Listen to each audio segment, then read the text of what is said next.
Bonjour et bienvenue dans Milkshaker, le podcast qui agite les idées reçues sur l'allaitement. Je suis Charlotte Bergerot-Palisco, je suis la maman d'un petit garçon de 3 ans que j'ai allaité durant 1 an et je suis la créatrice de ce podcast. Dans la vie, je suis ostéopathe et spécialisée en périnatalité.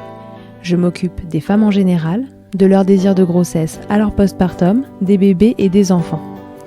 J'accompagne spécifiquement certaines problématiques d'allaitement en libérant les bébés des tensions qui les empêchent de téter correctement, permettant un allaitement serein pour la mère et l'enfant.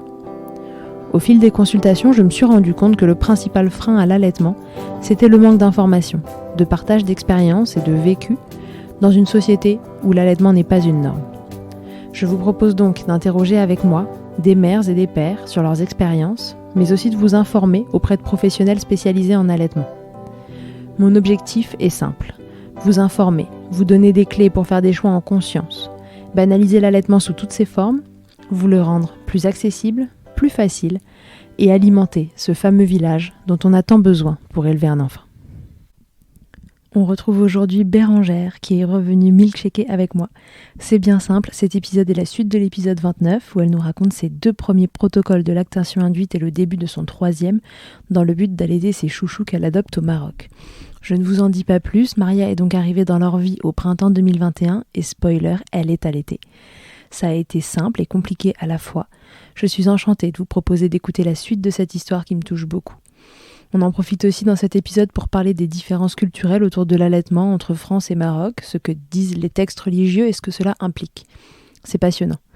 Vous êtes prêts pour les étoiles dans les yeux ? Go ! Je vous souhaite une très belle écoute. Salut Bérangère, re-bienvenue dans Milkshaker. Et ouais, ça y est, je suis de retour. Bérangère, on t'a déjà entendu donc dans Milkshaker, je le répéterai dans l'introduction. Parce que tu es donc la maman de Milkshaker qui a déjà mis en place 2 lactations induites pour adopter ses 2 premiers enfants. Bon, déjà, moi, ce que je veux dire, c'est que je suis surexcitée à l'idée de faire cet épisode. En fait, je l'attends depuis... ça va bientôt faire 1 an qu'on a tourné le premier épisode, finalement. Ça. Et donc, tu étais en passe de savoir quand est-ce que tu allais aller chercher ton 3e enfant que tu ne connaissais pas, tu ne savais pas encore qui ce serait, etc. C'était le grand suspense. Est-ce que cette lactation serait menée à bien ? Est-ce que j'allais m'arrêter avant ? Enfin, voilà. Ouais, parce que le Covid avait mis un peu de désordre dans tout ça, tu vas nous raconter, mais les démarches ont été... Déjà que adopter, c'est pas facile, mais alors adopter en temps de Covid, c'est encore une autre affaire. Bon, enfin, tu vas nous raconter tout ça. Est-ce que tu peux nous faire déjà un petit update pour ceux qui écouteraient que cet épisode-là et qui n'écouteraient pas le précédent, de qui tu es, combien tu as d'enfants, qu'est-ce que tu fais dans la vie, et puis voilà, nous dire qu'est-ce qui fait que tu es une milkshakeuse de qualité, quoi. Ah bah, je sais pas de qualité, mais peut-être qui sort un petit peu des clous. Mais c'est vrai que, alors du coup, moi je m'appelle Bérangère, je suis la maman de 3 enfants, tous les 3 adoptés au Maroc. Et ça fait donc mon premier à 8 ans et demi. Et je m'intéresse à l'allaitement du coup depuis une dizaine d'années. Cette idée un peu folle il y a 10 ans qui est en train de se démocratiser, qui est d'allaiter un bébé qu'on n'a pas porté. Mm-hmm. Et voilà, donc le combat a été un peu long. On a grandi un peu plus chaque année, on a pris un peu plus d'infos à chaque fois, et jusqu'à arriver à un résultat merveilleux. Ouais, tu vas nous raconter ça. Alors, du coup, est-ce que tu peux nous rappeler comment l'histoire a commencé assez brièvement, les grosses difficultés que tu as rencontrées et comment se sont passés tes 2 premiers allaitements ?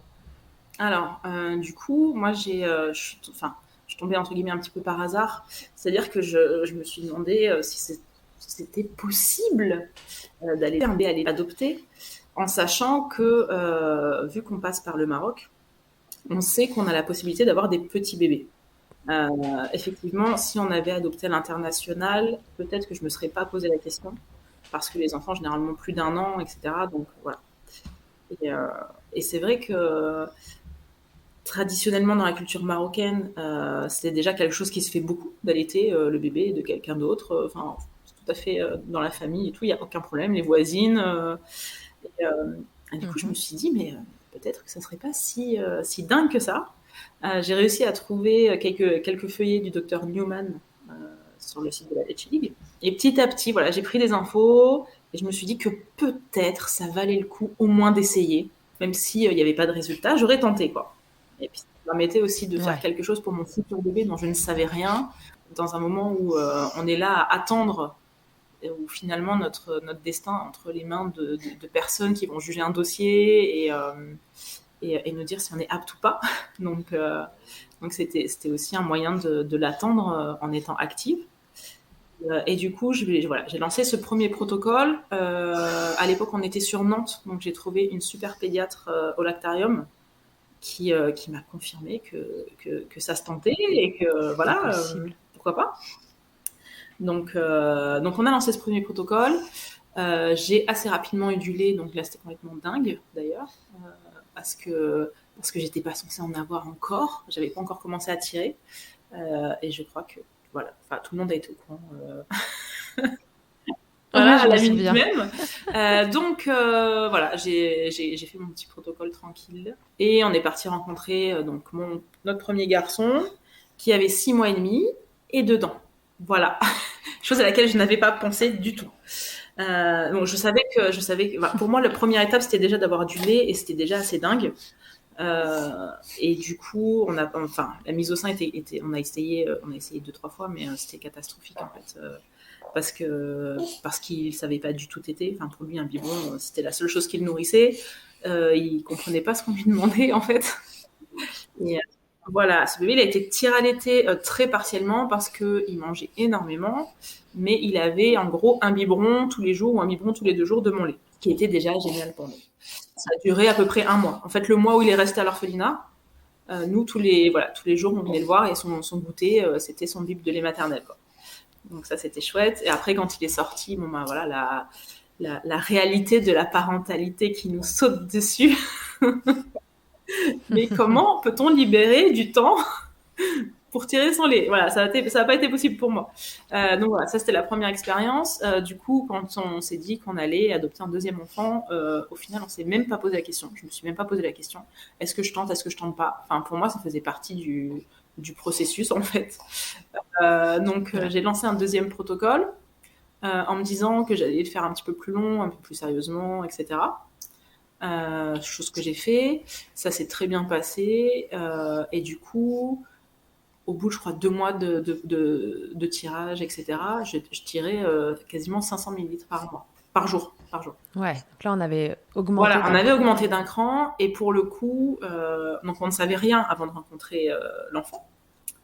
Et quand on l'a rencontré, on ne savait même pas qu'on allait le rencontrer, en fait. Nous, on est rentré dans l'orphelinat en disant on veut juste voir les dossiers, et ils nous l'ont mis dans les bras. Et en fait, c'était un tout petit qui avait 12 jours. Donc, je crois que c'est un des premiers trucs auxquels j'ai pensé, à me dire mais génial, parce qu'il va pas encore avoir l'habitude du biberon, etc.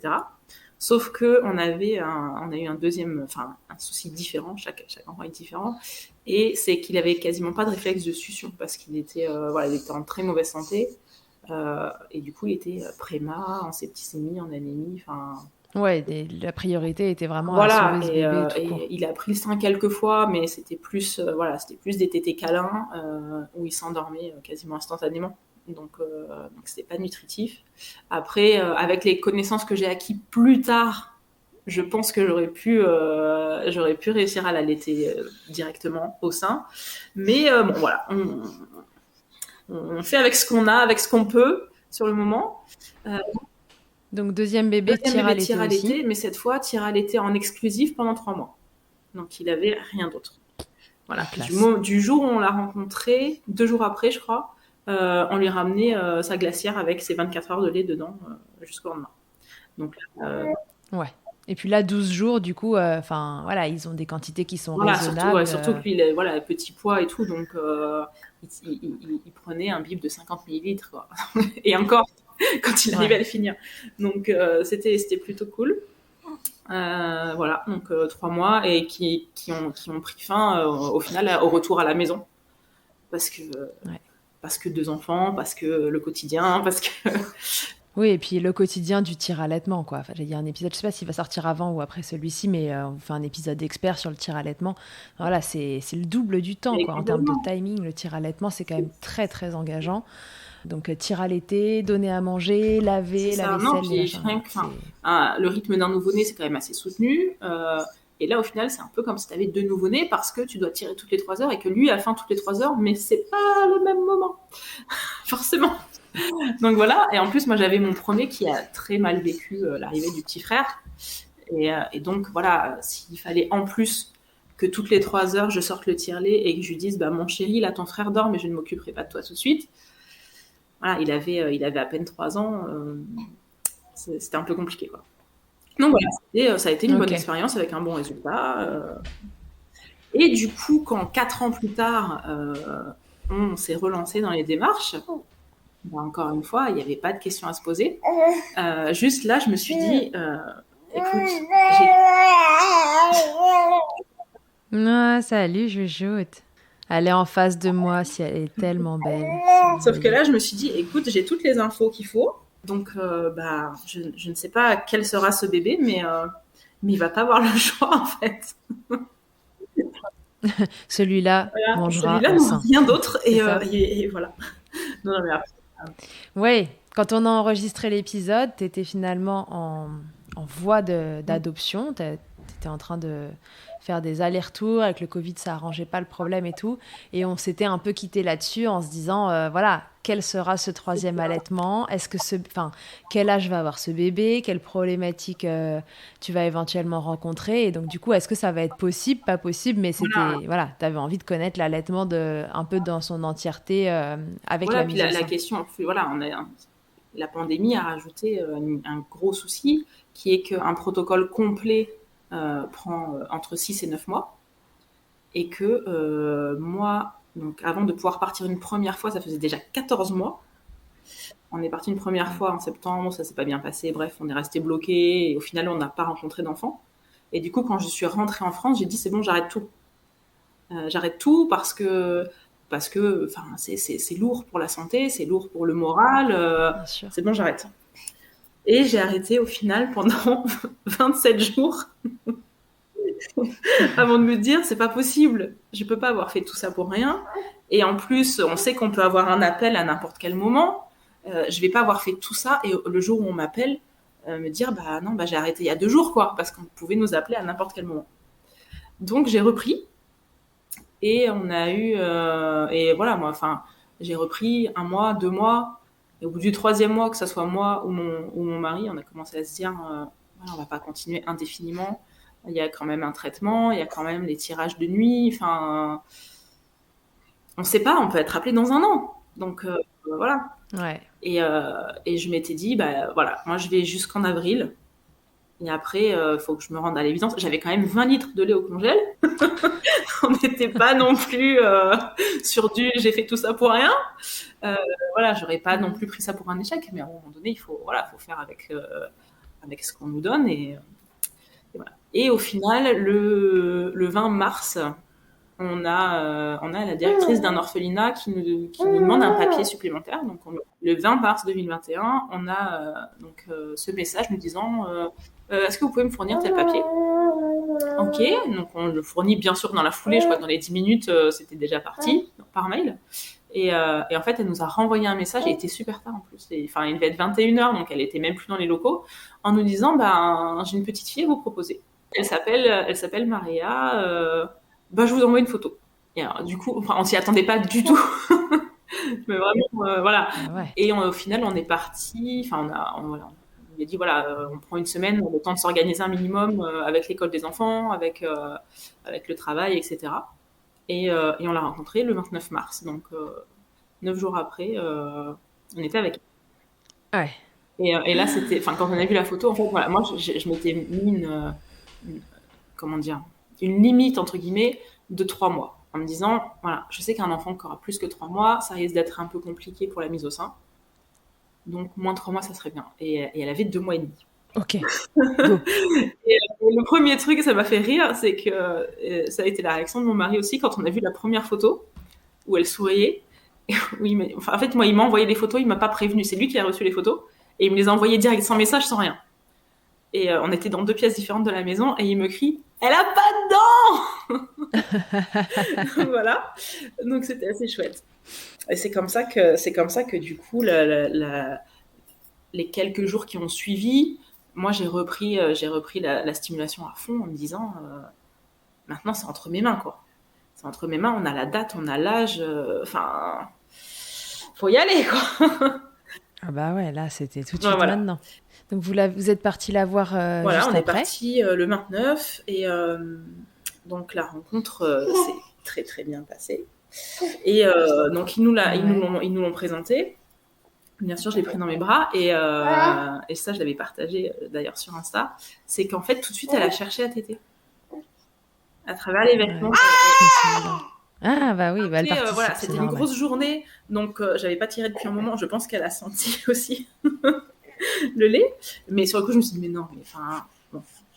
Et j'en ai parlé donc avec la responsable de l'orphelinat qui était là et qui m'a dit ok, par contre, je vous interdis de l'allaiter ou même de ramener votre lait pour elle tant que vous n'êtes pas sorti de l'orphelinat.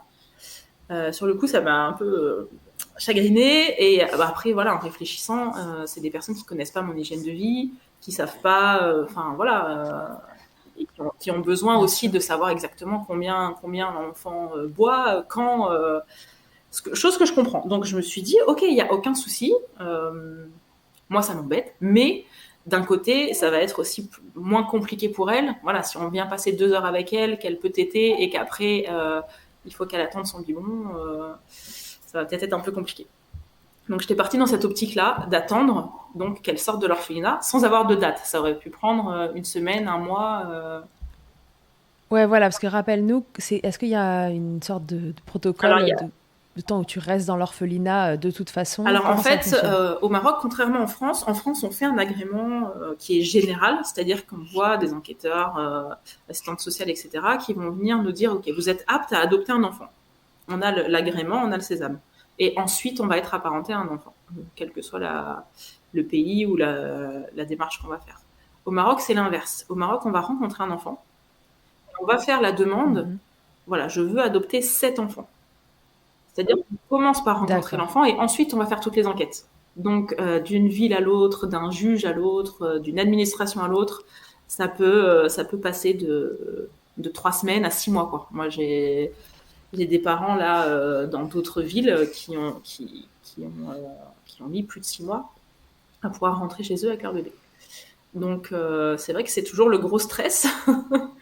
Et là, hmm, voilà, en parlant d'allaitement, le gros stress aussi de se dire, ok, elle a que 2 mois et demi, mais je ne sais pas jusque quand elle va rester là.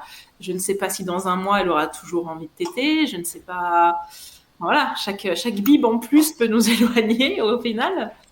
Mais bon, ouais, j'étais prête à respecter les règles et parce que je comprends aussi leur point de vue. Sauf que bien donc sûr. c'était le 29, donc on a commencé les démarches, etc. Et on a eu la chance d'avoir du monde qui nous aide et de connaître les démarches. Donc voilà, il y a une paire de fois où nous, on est arrivé clairement en disant, voilà, on veut faire ce papier et on sait que vous pouvez le sortir maintenant. Ne nous dites pas, revenez dans une semaine parce que vous avez autre chose à faire, en fait. Voilà, il y a un bébé derrière, c'est pas en train de vous parler d'une voiture qui a été vandalisée ou je ne sais quoi. Voilà. Et donc, ça nous a fait gagner beaucoup de temps. Et le 2 avril, on avait déjà fini les enquêtes. Donc, on est D'accord. Ouais, Ah ça a oui, donc ça allait été, hyper vite. on a vraiment couru partout, on a mobilisé toute la famille, enfin, on s'est tapé des kilomètres. Les enfants, ils ont vécu dans la voiture parce qu'on avait notre voiture sur place. C'était vraiment, on a tout donné. Et donc, on avait les enquêtes, on savait que c'était positif, mais il fallait encore attendre que le juge ait une place pour nous faire le jugement. Et donc, ce jour-là, après toute une journée passée dans les administrations, on a pu aller la voir qu'à 19h. Bah, 18h. Ok. Donc on l'avait pas vue de la journée. Donc on arrive, on passe un peu de temps avec elle, et là je vois qu'elle a faim, mais genre vraiment faim, quoi. Elle se mangeait les poings, elle pleurait, enfin. Et je savais que dans l'après-midi il y avait un biberon à 17h, donc je me suis dit bah le prochain doit être à 19-20h, quoi, pas 20h. Et donc il était 18h40 quand vraiment on n'arrivait plus à la calmer, elle avait vraiment faim. Et je vais voir une nurse et je lui dis est-ce que c'est possible d'avancer un petit peu de 20-30 minutes le biberon, quoi, parce que là, enfin, elle est inconsolable et on voit qu'elle a vraiment faim.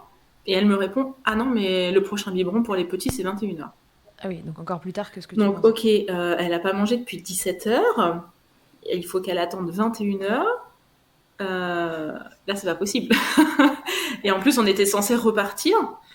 Donc là, en fait, en gros, on nous demandait de prendre notre enfant qui avait faim, qui était en train de hurler, et d'aller le poser dans une pièce où personne ne viendrait la voir avant 20h30, 21h. Enfin, impossible, quoi. Et donc, on dit à la nurse, mais c'est pas possible, vous pouvez pas les laisser comme ça. Elle nous dit, non, mais, je peux pas la poser en sachant qu'elle va pleurer encore 2h, 2h30. Elle me dit, non, mais de toute façon, elle va être trop fatiguée, elle va s'endormir. Donc, ok, c'est l'option qu'on me propose, de la laisser pleurer jusqu'à ce qu'elle s'endorme d'épuisement et qu'elle se réveille en pleurant en attendant son biberon, quoi. Et là, à ce moment-là, on s'est regardé avec mon mari et c'était sûr que ça allait finir comme ça.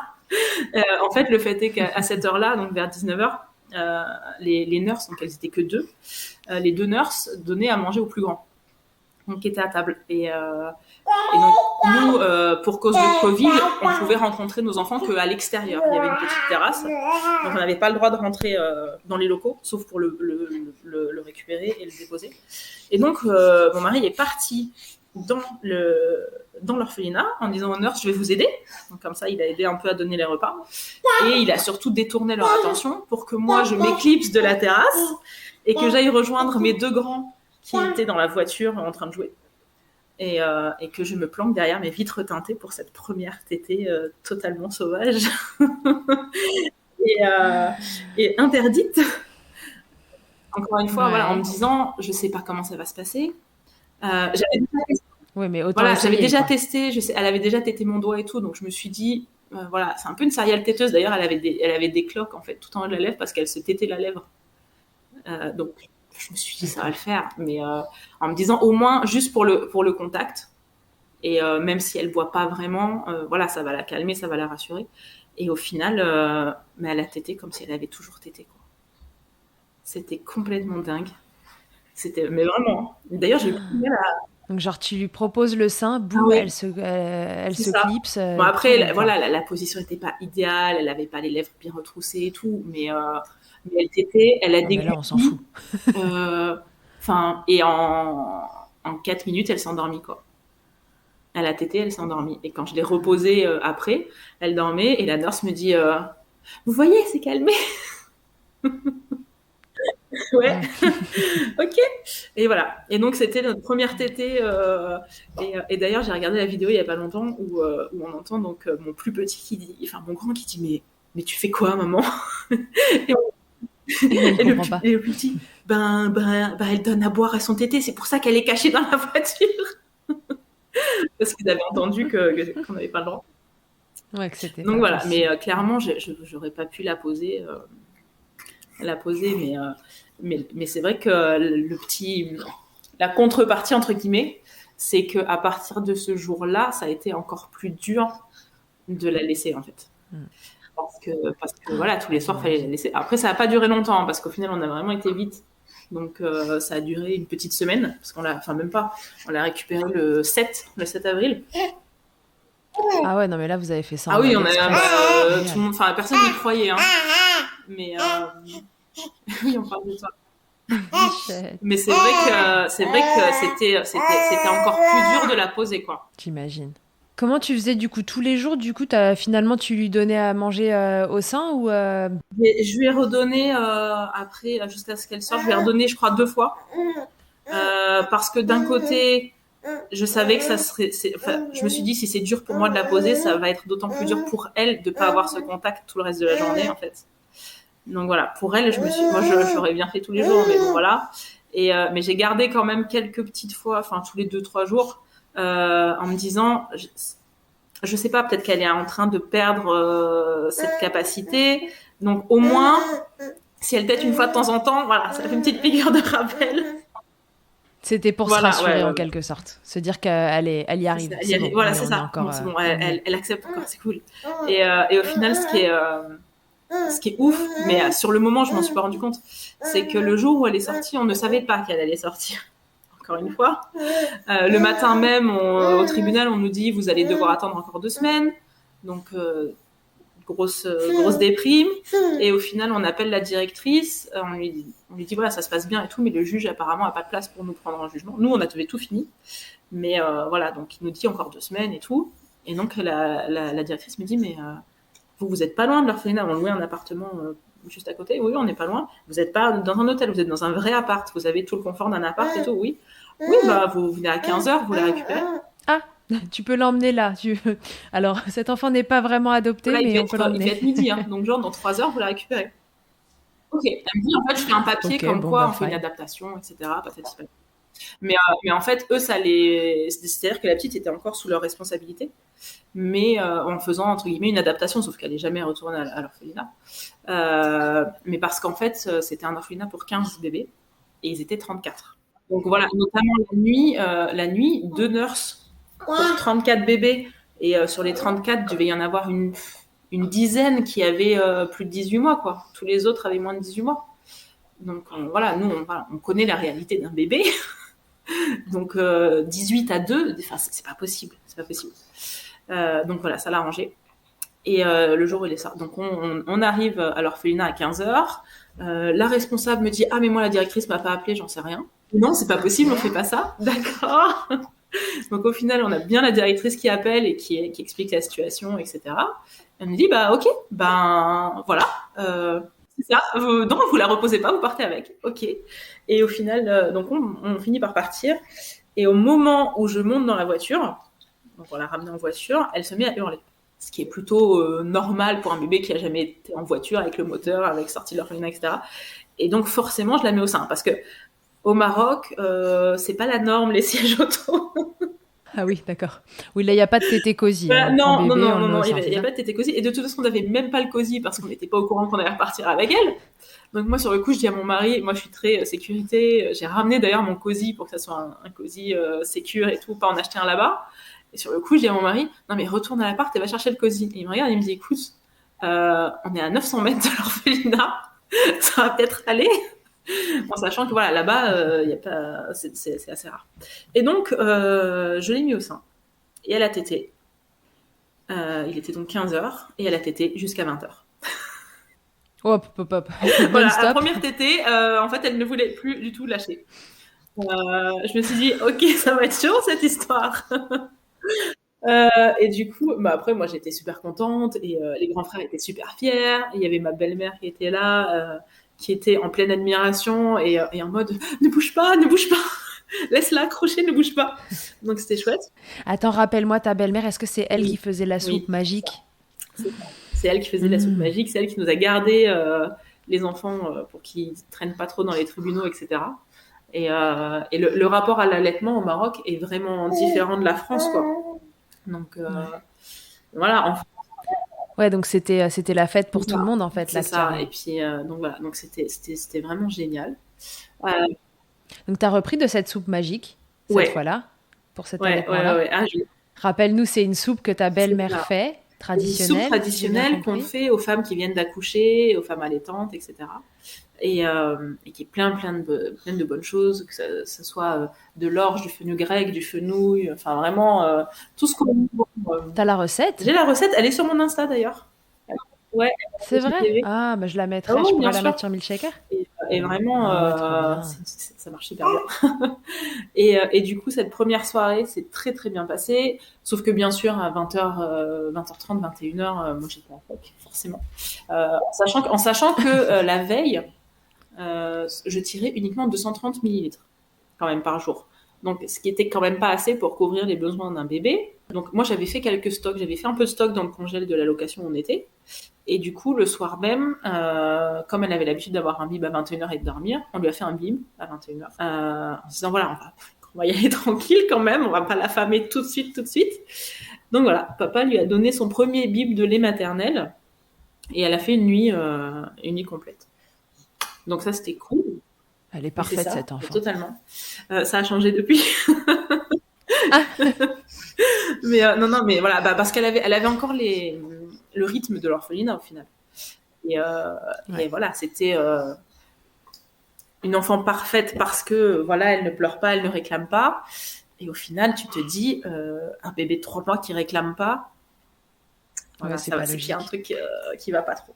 Donc après, une fois qu'elle a compris qu'elle pouvait être dans les bras, qu'elle pouvait téter quand elle voulait, Elle voilà. t'a pu lâcher. Du coup, de toute façon, les 3-4 jours qui ont suivi, on a passé notre vie en sling. Sling, tété, on faisait que ça. Oui, et puis toi, de toute façon, il fallait qu'elle Voilà, stimule c'est à ça. fond, parce que si tu tirais 230 millilitres par jour, il fallait bien... Enfin voilà, en effet, ça couvre pas les besoins d'un bébé de Voilà, il cet fallait âge-là. qu'elle stimule à fond et il fallait aussi, elle, qu'elle reprenne l'habitude d'une tétée efficace.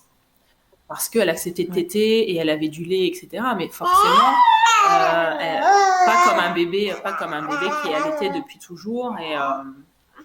Donc voilà. Mais moi, je me suis dit, tant qu'elle n'a pas envie de lâcher, eh ben, elle ne lâchera pas. C'est très bien. Et j'ai fait quelques compléments avec le dalle, avec mon lait donc, que j'avais stocké. Je faisais un complément le midi, un complément le soir. Mais en même temps, il n'y a pas un moment où elle pleurait de faim. Il n'y a pas un moment où elle levait sa tête du sein en chouinant parce qu'il n'y avait pas de lait ou quoi que ce soit. Donc je me suis dit, je la laisse faire, je la laisse gérer.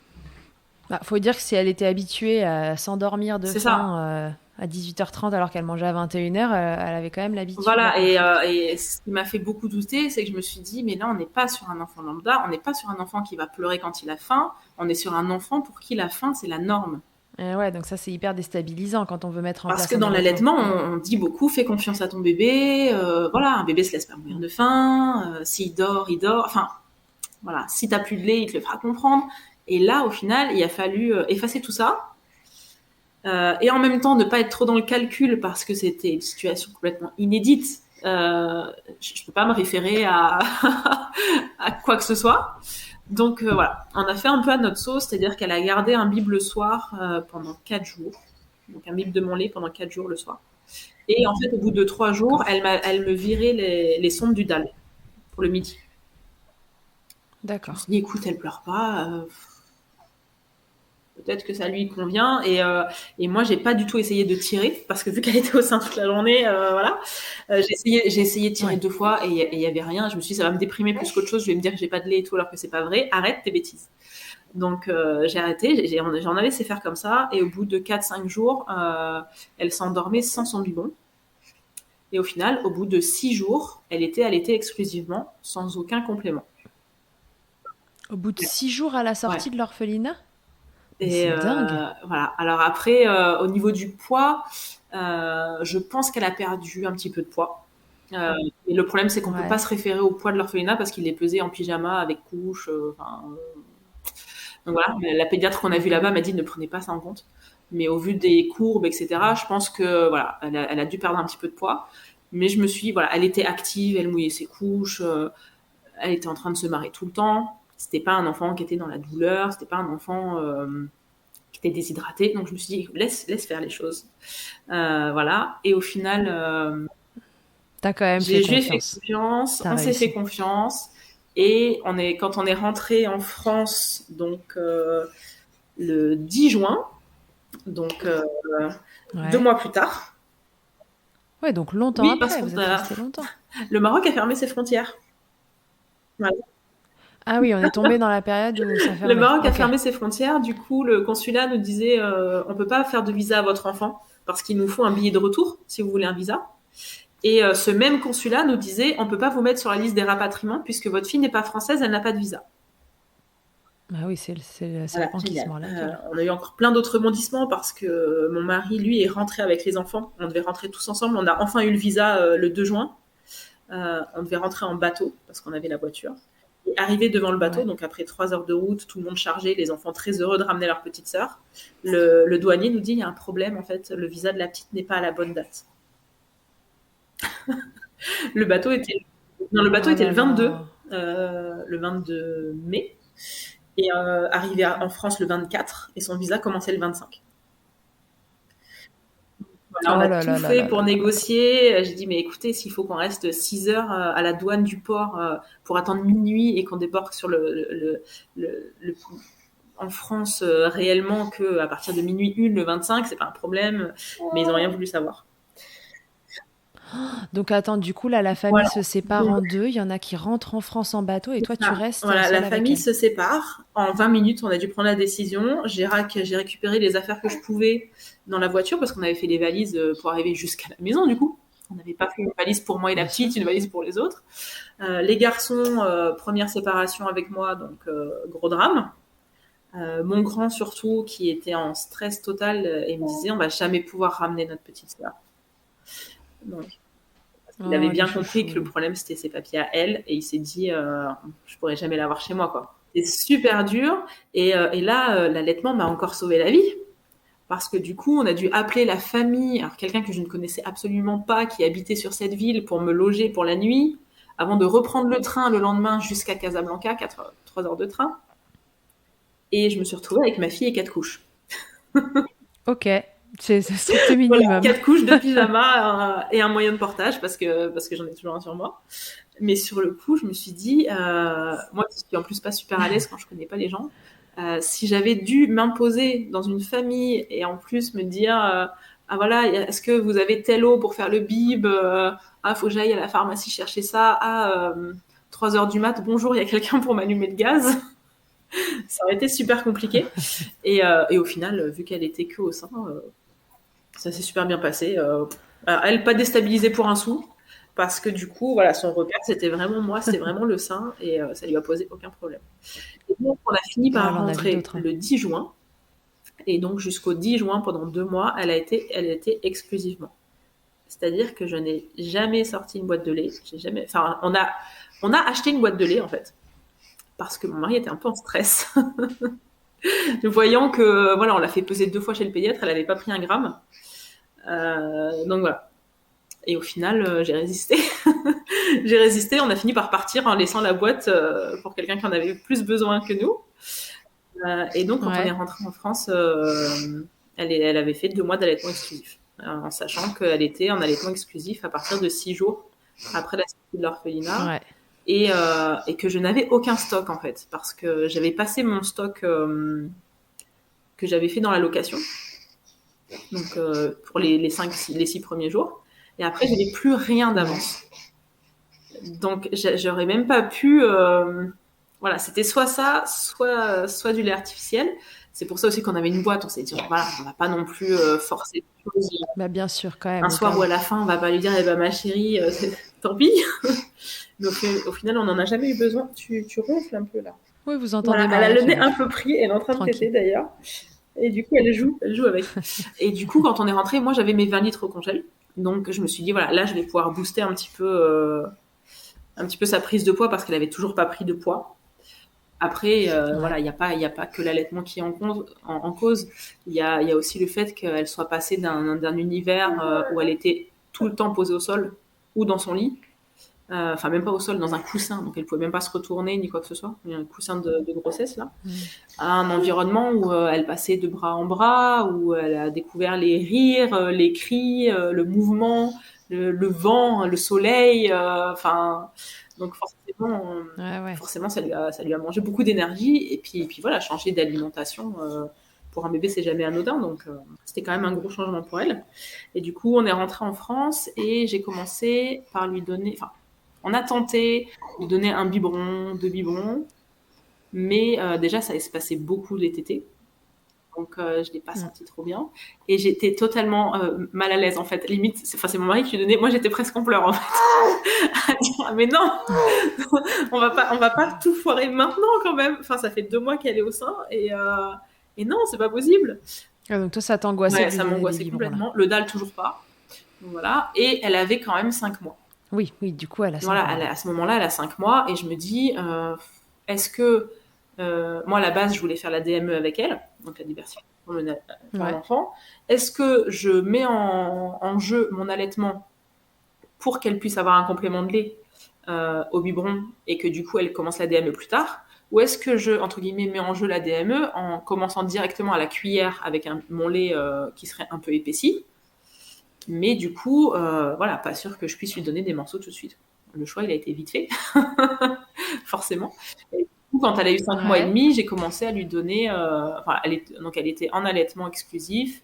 Et pour le goûter, elle avait 150-200 millilitres de lait que j'ai épaissi avec des céréales, en fait. Céréales bébés sans sucre, D'accord. etc. Et du coup, ça s'est très bien passé et elle a commencé à reprendre du poids. Ça fait quand même 20 litres de lait maternel. à épaissir Voilà. au goûter. T'en as encore, non? On en est que maintenant, donc à 6 mois et demi, elle a commencé à être diversifiée en DME. Ça, il n'y a aucun problème. Ouais. Donc c'est une très très très bonne mangeuse. Elle adore manger. Tu lui as fait des flancs, des trucs Alors comme non, ça, le lait, je suis vraiment après? restée sur le goûter avec les céréales. Parce que j'ai testé les flancs et tout, mais dans mon organisation, déjà, ça n'allait pas. Ça D'accord. n'allait pas dans mon Ok, organisation. c'est une très Et elle bonne n'était raison. pas fan. On a essayé une ou deux fois, je sais pas si c'est la texture ou quoi, mais... Et donc, du coup, elle a commencé à être diversifiée. Donc, repas du midi, repas du matin. Et au final, maintenant, elle va avoir 9 mois. Et on n'a toujours pas fini nos 20 litres. Ouais, c'est ce que je te disais, il doit encore y Voilà, en on est sur avoir. la fin. Je pense qu'il va me rester. Ben voilà, elle va pouvoir aller jusqu'à ses 9 mois, jusqu'au 5 à peu près quoi, octobre. Donc elle a Mhm. toujours ses petits goûters lactés. Et d'ailleurs, c'est drôle parce que maintenant, j'arrive sur les derniers paquets, les derniers sachets de lait. Et en fait, j'avais mis des petites anecdotes dessus. Euh, Ce qui fait que là, par exemple, hier, je lui ai décongelé le petit paquet où c'était écrit annonce aux garçons euh, du jour où on leur a annoncé qu'ils allaient avoir une petite sœur. Quoi.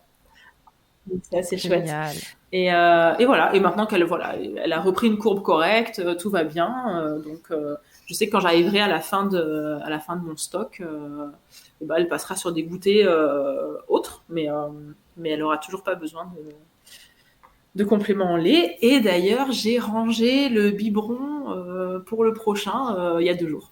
J'ai rangé ma cuisine, j'ai vu ce biberon qui trônait là sur cet égouttoir à biberon qui ne m'a jamais servi. Ouais. Ça y est, tu Et je l'as l'ai rangé. rangé. Voilà. Je dis ça ne sert plus à rien. Je sais que ça me servira pas. Donc voilà, on est sur un allaitement classique. Et alors, c'est comment allaiter exclusivement, du coup, au C'est sein? dingue, c'est complètement dingue. Déjà, c'est quelque chose qu'on a remarqué assez rapidement, c'est que, enfin,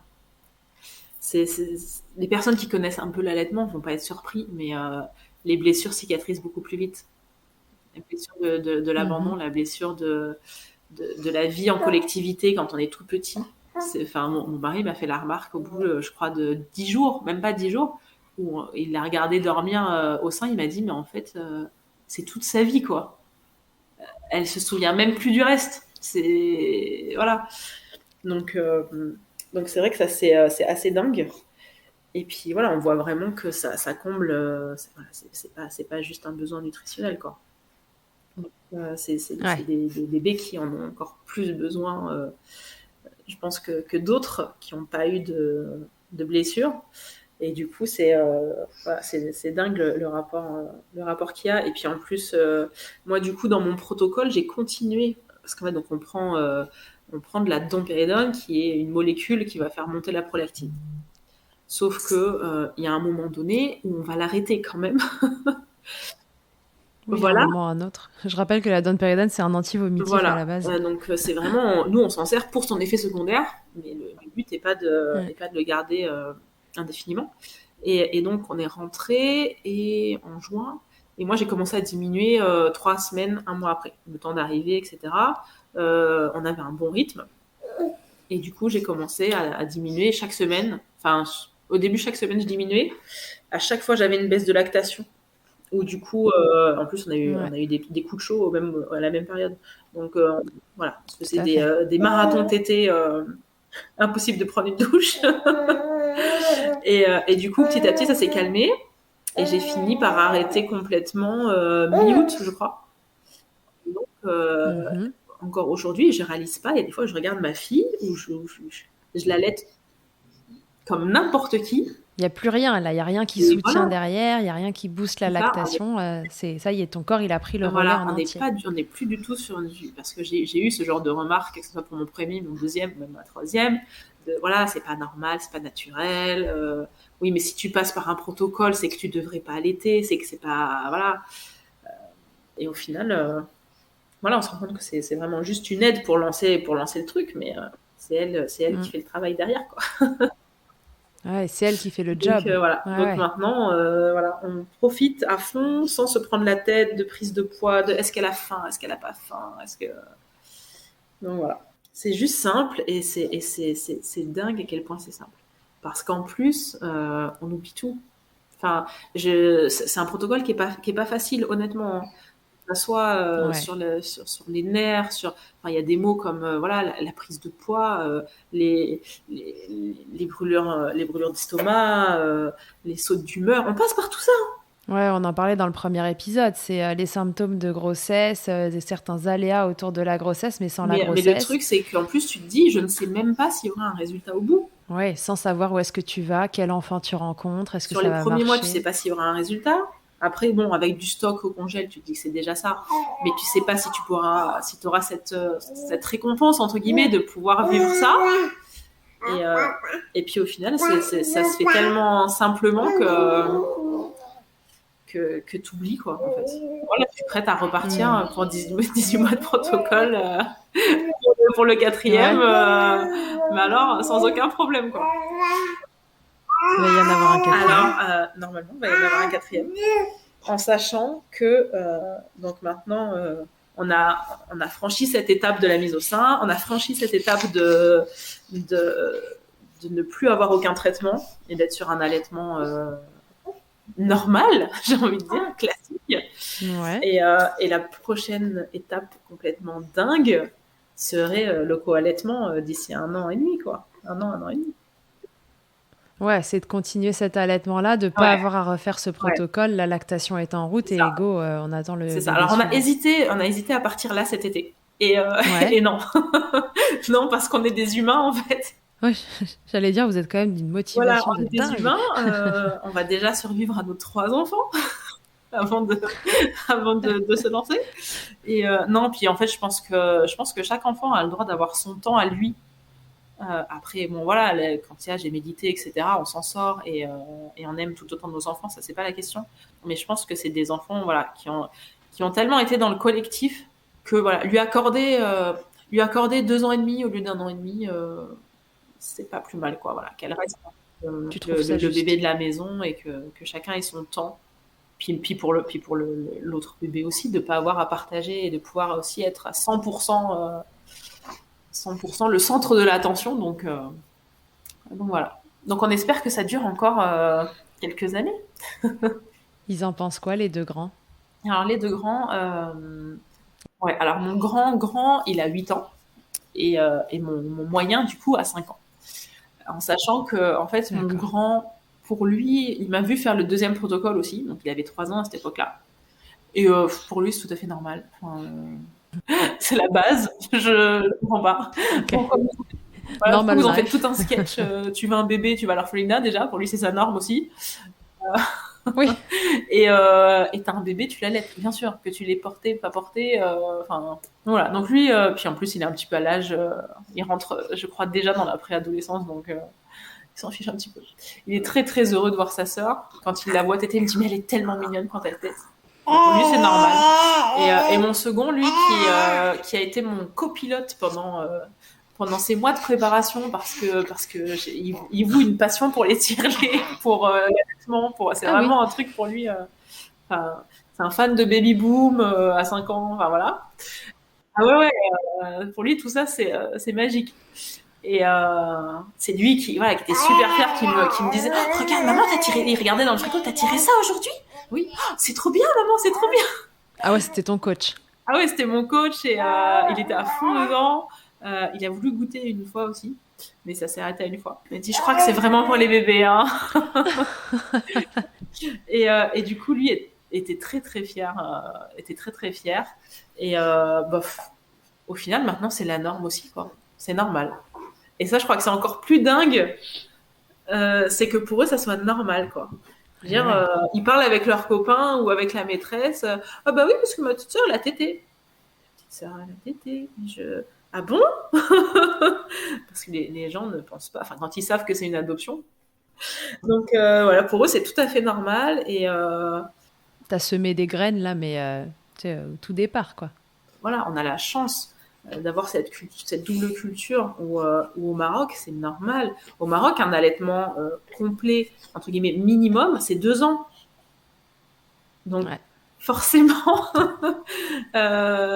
et allaiter dehors, c'est normal aussi. Je veux dire, quel que soit le portage, c'est pareil, les grands-mères qui portent, les tatas qui portent, enfin, Donc pour eux, tout ça, c'est normal. C'est comme ça qu'on s'occupe d'un bébé. Un bébé, sa tête. Un bébé, c'est porté. Un bébé, c'est dans les bras tout le temps. Et il n'y a rien de bizarre. Il n'y a rien de bizarre.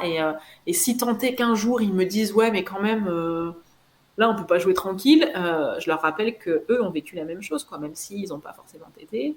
Ils sont très, très fiers aussi, tous les trois, d'être frères et sœurs de lait. Ouais, on en avait parlé la première fois. Ouais. C'est vrai qu'ils en sont assez fiers.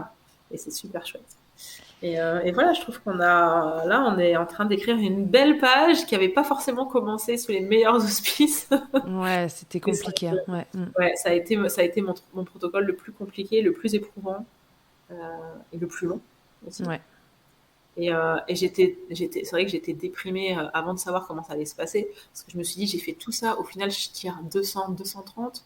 Donc, ça sera jamais suffisant. Elle tète, c'est bien, mais est-ce que ça va continuer? Parce que je vais être obligée de la complémenter. Donc, voilà. Et voilà, comme quoi, il faut se faire confiance à bébé. Et même quand on est en tir-allaitement, ne pas forcément se fier à ce qu'on tire. Parce que je suis persuadée que si elle n'avait bu que 230 par jour, elle aurait perdu énormément de poids. Elle n'aurait pas été épanouie comme elle était, à dormir une étoile de mer totalement détendue. Donc c'est que je produisais bien plus que ce que je tirais, quoi. Ok, du coup tu parlais de l'allaitement au Maroc qui est assez différent de l'allaitement en France, en tout cas de la vision qu'on a de l'allaitement. Est-ce que tu peux nous en dire plus là-dessus? Comment tu vis ton allaitement en France, le regard des autres? Alors même sans parler, là ne parlons même plus de la lactation induite, tu vois, et de ce contexte particulier autour de ton allaitement à toi. Mais pour toi, c'est quoi l'allaitement en France aujourd'hui? Est-ce que c'est facile, pas facile? Comment tu le ressens? Alors, moi, je trouve ça facile dans le sens où j'ai une facilité qui est que je suis à la maison. Donc, au final, voilà, je suis pas confrontée à devoir allaiter dans des lieux qui pourraient déranger ou quoi que ce soit. Je veux dire, j'ai allaité à la ludothèque, j'ai allaité au resto, j'ai jamais eu aucun problème.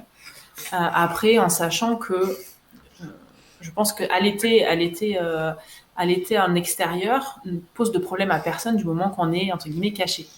Et moi, étant voilée, de toute façon, personne n'aperçoit un morceau de peau. T'as la sensation que ton voile finalement te protège un peu du visuel et... Voilà, au final, moi, il y a personne qui peut rien voir. Donc, si quelqu'un se permet de me faire une remarque, il aurait rien à dire en fait. donc personne ne se permet de faire aucune remarque. Ouais, peut-être qu'ils voient même pas que t'allaites. Ah mais oui. Moi, quand j'allais la dernière fois à la ludothèque, j'ai la personne qui me dit, oh, elle avait besoin d'un gros câlin. Je dis non, en fait, elle est en train de péter là. Elle était en sling, normal, hein, je l'avais pas enfouie. Mais donc je dis non, elle est en train de téter. Ah, vous la nourrissez? Oui, je la nourris aussi de temps en temps. Oui, tout à fait. Mais voilà, moi j'ai eu aucun problème, j'ai eu aucun souci. Pour le moment, au niveau pédiatre et tout, je suis tombée aussi sur des bonnes personnes. Après, elle a que 9 mois.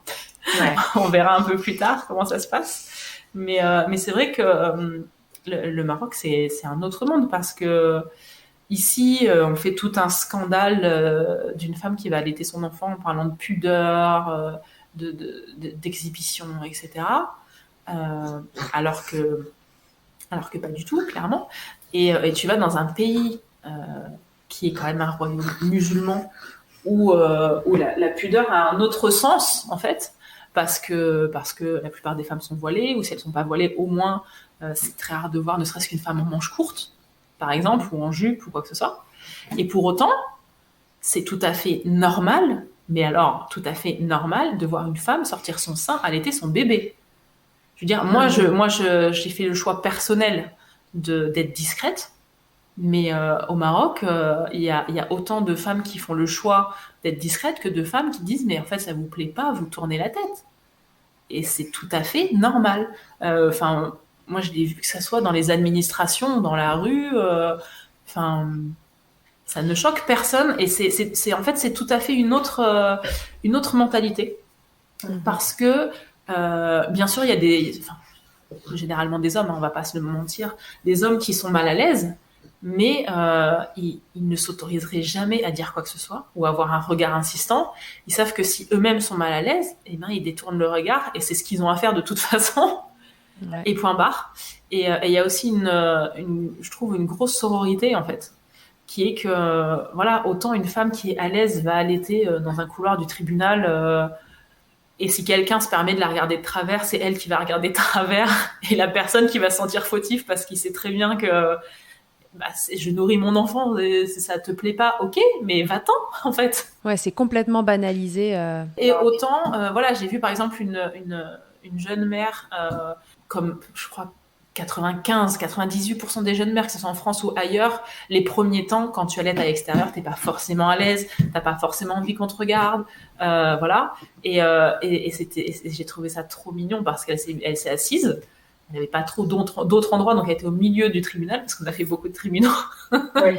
et j'ai vu trois anciennes qui étaient en train de discuter, qui se sont déplacées et qui ont continué à discuter, mais en se mettant devant elle, en fait.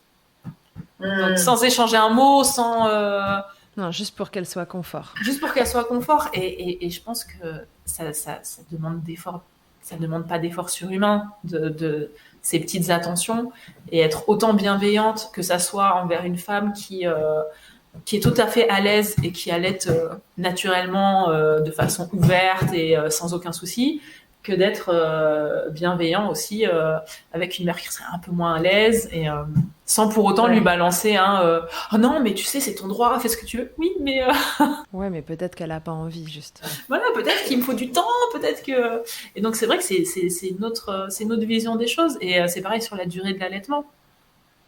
Allaiter un bébé jusqu'à 2 ans, c'est la norme. Alors justement, j'ai une question là-dessus parce que dans mon souvenir, jusqu'à 2 ans, c'est complètement la norme. Mais j'ai ouï dire que passé 2 ans, par contre, ça commence à être beaucoup moins bien vu, comme s'il y avait un cap à 2 ans. Alors je sais pas si c'est au Maroc ou si c'est dans le monde musulman en général, je sais pas. En fait, dans l'islam, il y a entre guillemets un quiproquo. Enfin, c'est pas un quiproquo, mais en fait, dans l'islam, on dit que l'allaitement, au même titre que le prénom, c'est un des premiers droits qu'a l'enfant sur sa mère. Déjà, c'est pas quelque chose, c'est pas une option. C'est un droit que tu dois à ton enfant. Non, que la mère doit à l'enfant. Voilà, que la mère doit à l'enfant. Donc voilà. Et un allaitement complet dure 20 mois. Dans les textes, voilà, c'est écrit dans le sens, un allaitement complet dure, c'est 21 mois parce que c'est en calendrier grégorien et j'ai rien. Mais grosso modo, un allaitement complet, c'est 2 ans. Sauf que certains l'ont compris dans le sens, après 2 ans, c'est fini. Alors que ça veut simplement dire que c'est minimum 2 ans. À 2 ans, c'est complet et c'est toléré jusqu'à l'âge de raison. Donc l'âge de raison qui est 7 ans. Et du coup, on retombe totalement dans les chiffres de l'allaitement du sevrage naturel qui est entre 2 et 7.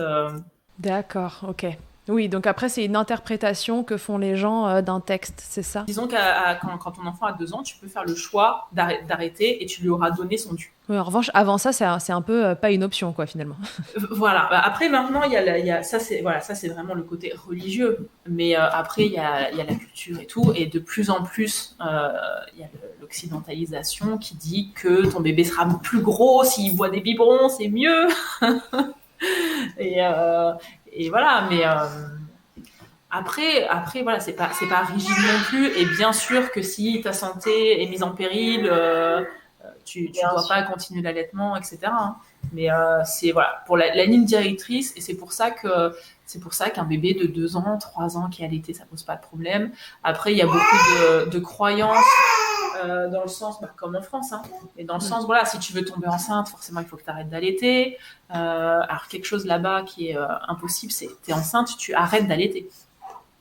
D'accord. Parce que en France aussi, il y en a qui le disent, que le lait serait toxique pour l'enfant ou que tu risques de prendre trop d'énergie et du coup l'enfant que tu portes va être pénalisé.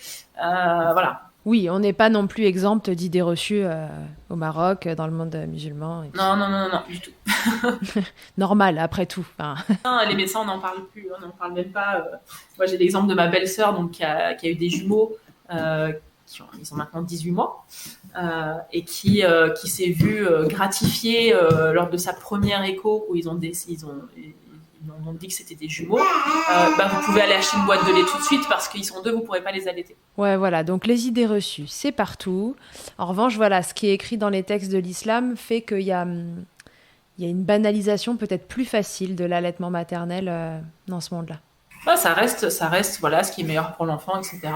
Après, sans décrédibiliser les personnes qui ne pourraient pas allaiter ou quoi que ce soit. C'est pas, on te dit pas, si tu n'allaites pas, tu n'es pas un bon parent.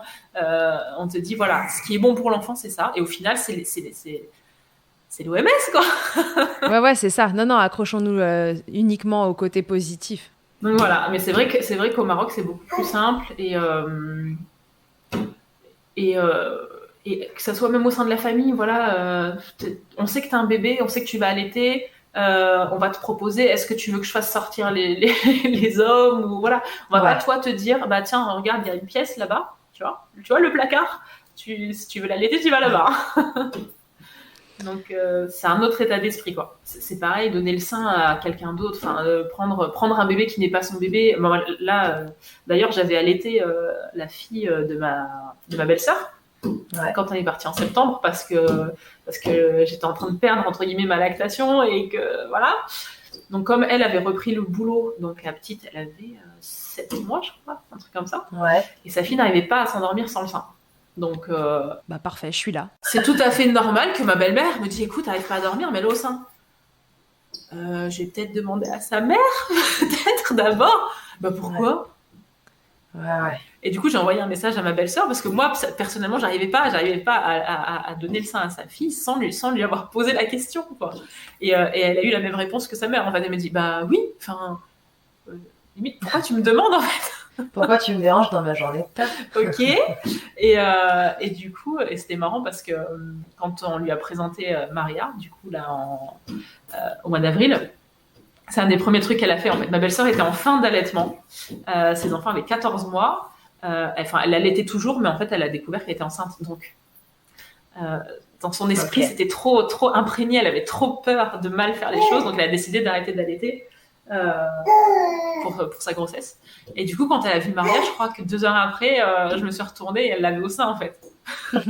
Sans te demander. Alors, j'avoue que sur le coup, j'étais pas super à l'aise quand même. Et elle me dit, j'avais trop envie d'allaiter. Ça me dit, ça fait trop longtemps que j'ai pas allaité un bébé qui a pas de dents. Toujours cette histoire de dents qui revient. Alors que là, elle commence à avoir des dents, ta chouchoute, ou pas ? Là, elle en a 6. Ouais. Bon, ça se passe bien, non ? Aucun problème. Elle m'a mordu 2 fois quand elle a eu ses 2 premières, histoire de voir ce que ça faisait. Bonheur. Voilà. Mais depuis, non, aucun problème. Mais c'est vrai que c'est pas la même sensation qu'un nouveau-né. Voilà, c'est différent. Et ça m'a fait rire parce que... C'est pour pas qu'on fasse peur aux mamans qui nous écoutent, les bébés avec des dents ne mordent pas normalement. Voilà, elle en a 6 et vraiment, j'ai eu aucune morsure. J'ai eu 2 mini morsures et encore, j'ai même pas eu de traces ni quoi que ce soit. C'est juste, elle a serré les dents et elle a découvert qu'elle pouvait mâchouiller avec ces nouvelles petites choses. Mais non, plus jamais m'a mordu. Donc. Mais je veux dire, c'était drôle parce que du coup, je me suis retrouvée avec ma belle-sœur qui avait ma fille au sein. Toute la famille autour, les oncles, les tantes... le beau-père, son mari à elle, et il y a personne qui a cligné des yeux, quoi. Il y a personne qui s'est dit, mais c'est étrange, mais... Enfin, non, c'est un nouveau membre de la famille, elle est dans la famille, moi aussi j'allaite, tu fais un truc... Enfin, voilà, quoi. C'est super. Donc c'est vrai que c'est beaucoup plus facile dans ce genre de climat. On se sent pas mis à l'écart, on se sent pas... comme on pourrait l'être... Enfin, moi, j'ai vu qu'ici, même en famille... les gens ont tendance à détourner le regard, genre je suis mal à l'aise, et en même temps moi je suis pas trop mal à l'aise, mais je me dis que peut-être ça va te mettre mal à l'aise. ouais, ça surenchérit dans le malaise. C'est ça, et au final je dis bon ok, la prochaine fois j'irai dans ma chambre, même si je suis chez moi. Ouais, donc c'est différent. Non, là l'histoire continue maintenant. L'histoire continue, j'espère que ça se terminera pas si tôt, mais je pense pas. Je pense pas, j'ai pas l'intention de la faire garder, j'ai pas l'intention d'arrêter pour quelque raison que ça soit, et je pense qu'elle a pas l'intention d'arrêter non plus. C'est bien, c'est parfait, vous êtes raccord, quoi. C'est ça. Bon, après on verra, hein. On peut avoir des surprises, mais c'est vrai que pour le moment on passe encore pas mal d'heures collées jour et nuit. Ouais, donc pour l'instant, on est sur un allaitement au sein qui roule. C'est ça, qui roule, qui, on l'espère, peut-être va débouler sur un co-allaitement. Ça serait juste dingue. Ça serait complètement dingue. C'est dans un an, du coup, tu vois. Dans un an, on en reparle, quoi. C'est ça, mais du coup, moi, je me dis, après cette expérience, ces 3 expériences, et notamment cette dernière expérience, c'était déjà un peu mon créneau de dire rien n'est impossible dans l'allaitement. Rien.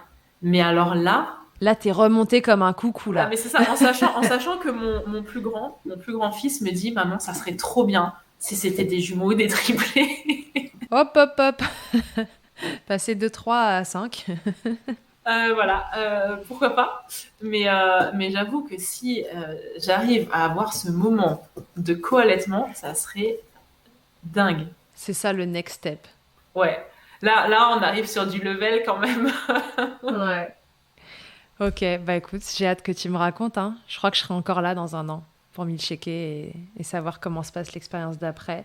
Je te souhaite que ce soit moins difficile le protocole. Enfin, tu vois, sans parler de protocole, parce que cette fois-ci, je te souhaite qu'il n'y en ait pas si c'est ton choix et que tu arrives à continuer cet allaitement-là, mais que les démarches se simplifient, parce que voilà, on a cru comprendre que ça avait été une belle galère pour avoir cette louloute-là dans les bras.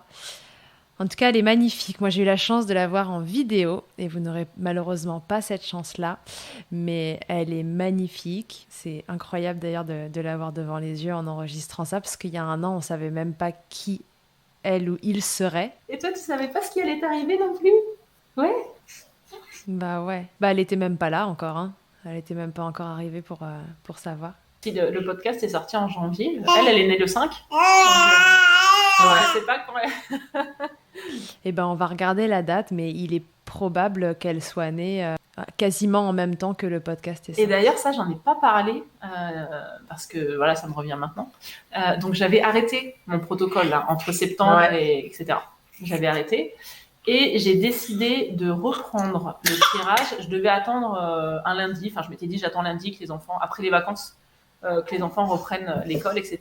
Et au final, j'ai repris, je crois que c'était un jeudi. Et j'ai repris le 5 janvier. T'as repris le jour où elle est née. Ouais. Et je savais pas du tout. Je savais pas du tout. Je savais pas encore qu'on allait être apparentés ni quoi que ce soit. Et quand on a, et en fait, ça c'est un truc que j'ai fait. Elle s'est transformée en dragon. Et en fait, c'est un truc que j'ai fait avec mes 3 enfants. Mais je faisais rien de dingue pour les 2 premiers. Quand j'ai su leur date de naissance, j'ai regardé ce que je faisais ce jour-là.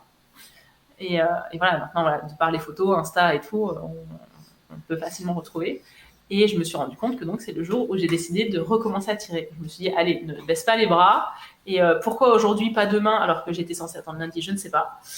Et voilà, donc tout ça lui était destiné à elle, quoi. Waouh. Bon, bah écoute, on va se quitter là-dessus. Je crois que là, c'est le mot de la fin. Ok, bon, bah il me reste plus qu'à vous souhaiter belle vie tous les 5 pour l'instant et bientôt 6 peut-être.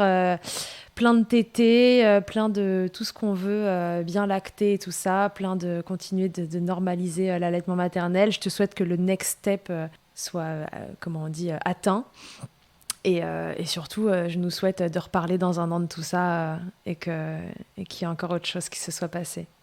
On parlera peut-être co-allaitement, on parlera peut-être sevrage de cette histoire si particulière. Je sais pas du tout.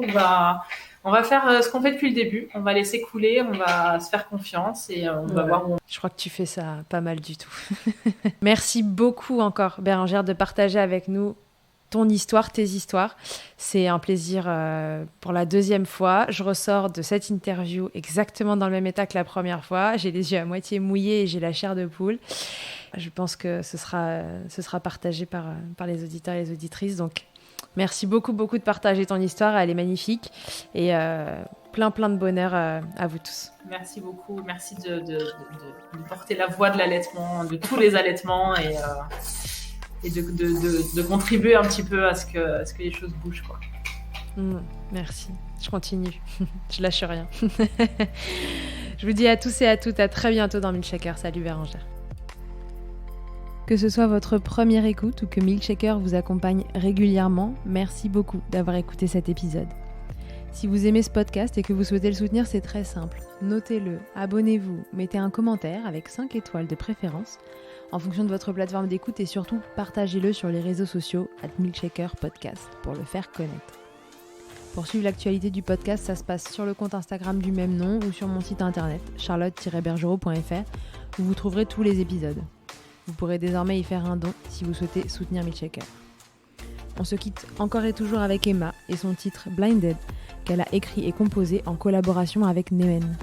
Je vous dis à très vite pour un nouvel épisode et d'ici là, n'oubliez pas, prenez soin de vous, milkshakez autant que vous le voudrez et bousculons ensemble les idées reçues sur l'allaitement maternel.